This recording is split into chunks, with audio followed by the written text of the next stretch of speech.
Yann Arthus-Bertrand, on est absolument ravis. Bienvenue, welcome à ce 12e World Forum pour une économie responsable.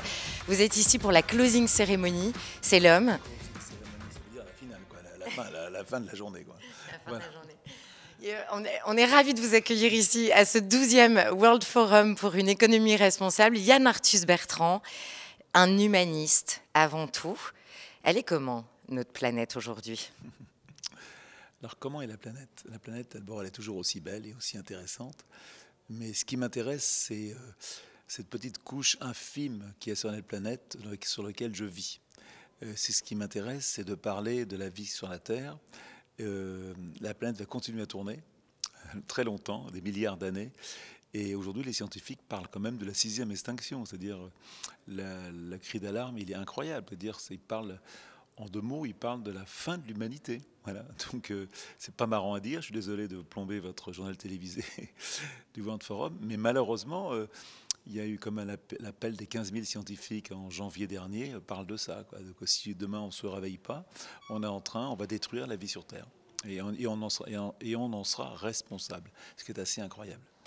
Vous avez été pionnier avec les films comme Home, avec Oceans, avec pionnier, mais aussi une figure emblématique de cette défense de cette planète. Aujourd'hui, on en est où ? D'abord, parce que j'ai fait de la télévision, que mon discours est médiatique, mais quand même, il y a quand même quelques centaines de milliers de bénévoles qui, sans passer à la radio et à la télé, font des choses formidables et se battent pour l'environnement, sont peut-être quelque part même plus actifs que moi. Comment vous dire ça ? Aujourd'hui, je vous répète, il y a un appel des 15 000 scientifiques, il y a le rapport du GIEC qui est sorti le lundi dernier. Il y a beaucoup d'études qui sortent sur l'état du monde et elles sont tous extrêmement négatives. Les émissions de CO2 n'ont jamais été aussi fortes que l'année dernière, alors qu'il y a eu le film d'Al Gore, alors qu'on sait très bien ce qui est en train d'arriver. Donc je suis complètement... tout à l'heure, j'étais dans la Voix du Nord qui me disait...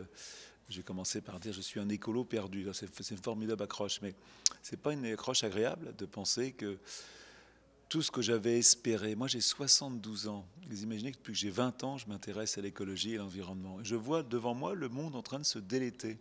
Alors bien sûr, on vit beaucoup plus vieux, on a gagné 20 ans dans les 40 ans, des 40 dernières années, il y a moins de mortalité infantile, il y a moins de pauvreté, il y a plus d'éducation, il y a plus de respect sur les femmes, bien évidemment. Mais d'un autre côté, il y a un prix à payer, c'est sur la biodiversité. Moi, quand je suis né, on était 2 milliards. Aujourd'hui, on est 7 milliards 650 millions. Il y a 120 millions de personnes qui naissent tous les ans. 45 millions qui disparaissent. Donc, et voilà. Donc, et tout ce monde-là veut vivre comme moi. Moi, je vis dans le 6e pays le plus riche du monde. Cette religion de la croissance, cette religion d'avoir, d'acheter, de ce que nous sommes, qui est en train de détruire la vie. Voilà, tout le monde le veut, tout le monde le prend comme un Graal, comme le paradis quelque part. Et ce paradis est en train de détruire la planète.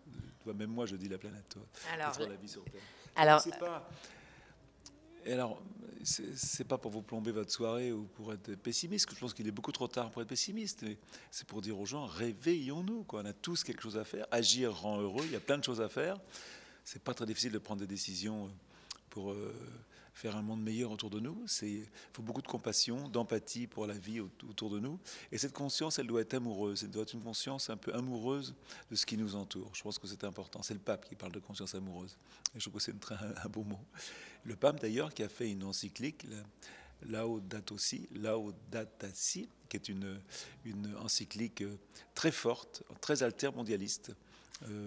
Et voilà, et c'est la première fois qu'un homme de ce niveau, comme le pape, parle d'environnement et d'écologie avec une façon si radicale. Voilà. Il y a une forme de spiritualité, du coup, dans votre réponse à tous ces problèmes. Oui, c'est très pessimiste, là, quand même. Mais je pense qu'on a besoin d'une vraie révolution. Et que cette révolution, on doit tous la faire. Et cette révolution, elle ne sera pas politique. Parce qu'aujourd'hui, on a les hommes politiques qu'on mérite. On a les hommes politiques qui prennent des décisions très molles sur l'environnement. On va être capable de prendre des décisions sur les attentats, sur faire la guerre au Mali, ou des choses qui sont à l'étranger. Mais je trouve que les décisions... en tout cas, sur l'environnement, manque beaucoup de courage. Pour ça que Hulot a disparu. Pas disparu, a disparu du visage politique. Aujourd'hui, quand on parle des pesticides, par exemple, quand on voit qu'il y a 30% des oiseaux qui ont disparu, c'est pas mes chiffres, c'est les chiffres donnés par le muséum, c'est pas les chiffres donnés par des écolos, voilà, ultra radicaux.